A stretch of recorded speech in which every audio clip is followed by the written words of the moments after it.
আজকে আমরা পঞ্চম শ্রেণীর আমার গণিত 18 নম্বর পাতার ভাজক, ভাজ্য, ভাগফল ও ভাগশেষ খুঁজি ও তার সম্পর্ক তৈরি করি।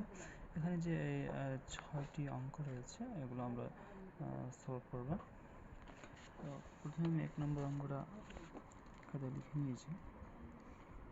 তো প্রথমে জানতে হবে ভাজক, ভাজ্য, ভাগফল কাকে বলে। ভাজক কাকে বলে? যে জিনিসটাকে ভাগ করা হয় তাকেই ভাজক বলে। যেমন এখানে 785কে ভাগ করা হয়েছে, তাহলে 785টাই হচ্ছে ভাজক, ভাজ্য।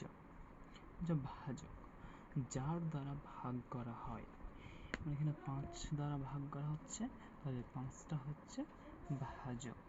যার দ্বারা ভাগ করা হয় তাকেই ভাজক বলে। ভাগফল কাকে বলে? ভাগ করে যেটা পাওয়া যায় তাকে ভাগফল বলে। ধরে আমি 15কে যদি 3 দিয়ে ভাগ করি, তাহলে 5 3 15, তাহলে এই 5টা হচ্ছে ভাগফল।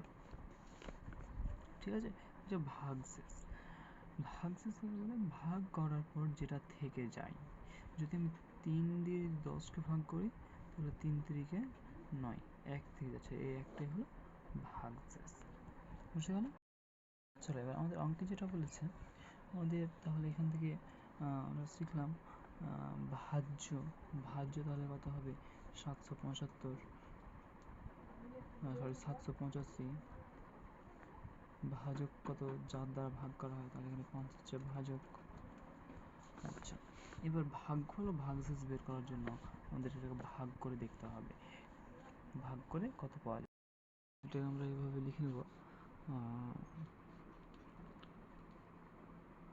785 ভাগ 5, তাহলে হয়ে যাবে 5 1-কে 5, 2 8, 5 5 25। কত নম্বর এখানে? 3, ওখানে সরি এখানে 5। আচ্ছা, এবার 5 7 35, 157। তাহলে আমাদের এখানে ভাগশেষ হলো 0। তাহলে ভাজ্য পেয়েছি, ভাজকও পেয়েছিলাম, ভাগফল তাহলে কত হলো আমাদের?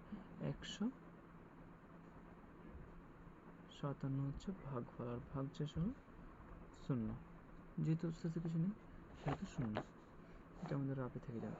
আমাদের অঙ্কে কিন্তু এটা চাইনি, আমাদের অঙ্কে যেটা চেয়েছে সেটা বলেছে কে বড় এবং কে ছোট।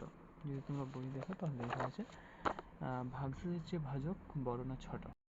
তাহলে এবার এখানে আমাদের ভাজ্য সমান ভাজক গুণিতক ভাগফল প্লাস ভাগশেষ। তারপরে কি বলে গেল? 755 কি হলো? ভাজ্য ছিল, তাহলে ভাজ্য সমান কি হবে? তাহলে ওটাই বসে যাবে, 5 157 0। এখানে কি বলছে? অতএব ভাজক ভাগশেষের চেয়ে বড় না ছোট। আমাদের এটা লিখতে হবে, বড় না ছোট। তো আমাদের ভাজক হচ্ছে 5, ভাগশেষ 0, তাহলে অবশ্যই ভাজকটা বড়। তাহলে এখানে যে ঘরটা আছে তোমাদের এখানে নিতে হবে বড়। একইভাবে এক দাগের মতো করেই 2 ও 3 করা যাবে। 4 নম্বরটা একটু আলাদা, 4 5 ও 6 এটা এবার একরকম ভাবেই হবে, এক নিয়মেই। নম্বর অঙ্কটা কি বলছে? ভাজ্য ও ভাজক দিয়েছে, ভাগফল ভাগশেষ চেয়েছে। তো আমরা জানি ভাজ্যকে ভাজক দিয়ে ভাগ করতে হবে, তাহলে এখানে 700 ভাগ 779 ভাগ 6, তাহলে এটাকে আমরা ভাগ করে নেব। ভাগ করলে আমরা দেখতে পাই ভাগফল হচ্ছে 331। যেহেতু এখানে 318, তারপর 9 থাকলো, এবার 6-কে 6 6 দিয়ে 12 হয়ে যাচ্ছে, যাচ্ছে না, অর্থাৎ 6-কে 6 নিচে থাকলো, 3 থাকলো। আমাদের ভাগফলটা কত হলো? 131। এখানে শুধু 131 লিখে দিবেন এবং ভাগশেষ কত হচ্ছে তখন আমাদের কত থাকছে? 3। এটা অ্যান্সার হয়ে গেছে। আমাদের কাছে শুধু এটুকুই আছে, তো ভাগ করে সিম্বলে বসিয়ে দিতে হবে, আর কিছুই না। তাহলে এই 4 নিয়মের মতোই এই 4 নম্বরের মতো করেই 5 ও 6 করা যাবে, এবং যে 1 নম্বরে দেখালাম সেই নিয়ম অনুযায়ী 2 ও 3 করা যাবে।